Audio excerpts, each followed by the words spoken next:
Euzu billahi mineşşeytanirracim. Bismillahirrahmanirrahim. Kâle Resulullah sallallahu aleyhi ve aleyhi ve sellem.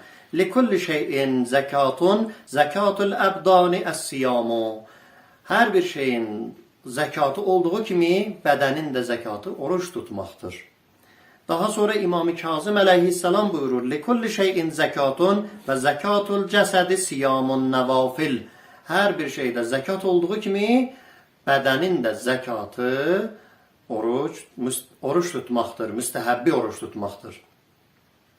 Peygamberimizin ve imamımızın sözünden de aydın olduğu kimi bedenin zekatı oruç tutmaktır. Yani bedenin temizlenmeyinin yolu oruç tutmaktır demek istəyir. Çünkü bu kəlmə Kur'an-ı Kerim'de birçok mənalarda işlənibdir. Hem mal dövlətin artıq olduğu zaman onun müəyyən hissəsini yoxsullara paylamaq mənasındadır. Şəriət elmində də vacib olubdur bu. Digər məna isə Allah yolunda infaq etmək, xərcləmək, elmini xərcləmək. Necə ki Peyğəmbərimiz, əziz Peyğəmbərimiz buyurur, elmin zəkatı onu xərcləməkdir. Bir başqa mənada isə nəfsini paklamaq, nəfsini təmizləmək mənasında işlənmişdir. Hədisimizdə də bədənin zəkatı, yəni bədənin təmizlənməyinin oruç tutmağını deməklə bizə demək istəyir ki, ey insanlar, oruç tutmaqla həm sağlamlığınıza qovuşun, həm də təqvaya sahib olun. Ruhunuz təmizlənsin. Çünki alimlər sübut eləyirlər ki, ac qalmaqla orqanizm həm dincəlir, qan dövranı təmizlənir, damarlar təmizlənir, maddələr mübadiləsi, qidalandırıcı maddələr mübadiləsi prosesi güclənir və nəticədə insan sağlamlığına qovuşur. Görkəmli Amerika alimlərindən biri Shelton yazır ki, ac qalmaqla insan tam sağlam və cavanlaşa bilər. Halbuki əziz Peyğəmbərimiz 1400 il əvvəl Allahın da əmri ilə biz ümmətə buyurmuşdur ki, oruç tutun.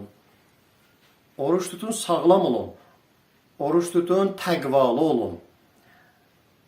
Hədisin də mənasından aydın olduğu kimi, oruç tutmaq insanın sağlamlığına və mənəviyyatına xeyirlidir. Necə ki, Həzreti Peyğəmbərimiz başqa bir hədisdə buyurur ki, mədə bütün xəstəliklərin evidir. O xəstəliklərdən çəkinmək isə pəhriz etməkdir. Hər istədiyini yeməmək, mədəyə lazım olan zamanda yox deməkdir.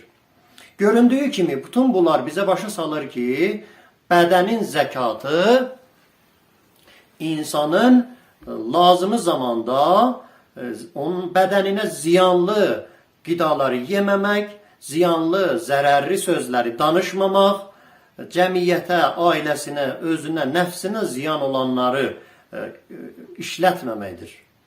Belə olan halda çoxumuz bilirik ki, oruc bizə faydalıdır, amma biz orucu özümüz tutmadığımız halda başqalarını da bu işdən çəkindiririk. Nəticə bizə bunu göstərir ki, biz oruç tutmamaqla, başqalarını bundan çəkindirməklə nəfsimizə qul olmuş oluruq. Nəfsimizin dediklərinə basmış oluruq ki, bu da bizim özümüzə, gələcəyimizə, ailəmizə, uşaqlarımıza zərərlidir. Uca yaradan bizə orucu vacib etməklə əmr eləyir ki, orucla ona daha da yaxın olaq. Oruc vasitəsilə sağlamlığa qovuşmaqdan əlavə Allaha daha da yaxın olaq. Bu da bizim həm dünyamızı, həm də ahirətimizi abad eləmiş olsun. Bəziləri belə düşünürlər ki, xeyri, yəni dünyanın xeyri ancaq yemək və içməkdədir. 5 günlük dünyadır. Yemək və içməyimizi eləyək, oruç tutmaq belə, namazı belə, Allahın əmrləri belə qalsın. Biz gələk bu 5 günlük dünyada istədiyimiz kimi yeyək, istədiyimiz kimi içək, dövrümüzü, zamanımızı keçirək. Halbuki dünya təkcə yemək və içməkdən ibarət deyildir. Bildiyimiz kimi oruç tutmaq övladlarımızın sağlamlığı, gələcəyi üçün də faydalıdır. Bu sağlamlığın qarşısını alan isə biz valideynlər oluruq bir çox zamanlarda. Övladım, oğlum, yaxud qızım, oruç tutma, başın ağrıyır, dözə bilmirsən, bədənin zəifdir, oruç tuta bilməzsən. Şeytan bizi vəsvəsə eləyir ki, biz Allahın əmrini geri atmaqla həm sağlamlığımıza zərər vuraq, həm cəmiyyətimizə ziyan vurmuş olaq. Çünki bir ay oruc müddətində insan öz nəfsinə yox demiş olur, yalandan uzaq durur, zinadan uzaq durur, behtandan uzaq durur, bir çox çirkin işlərdən uzaq durmalı olur və özünü islah eləmiş olur. Allaha and verək onun izzət-u cəlalına özümüzü, ailəmizi, övladımızı, cəmiyyətimizi layiqincə islah etməkdə bizi nəsib eləsin və bizim özümüzü layiqli islah olanlardan qərar versin inşallah. Taala.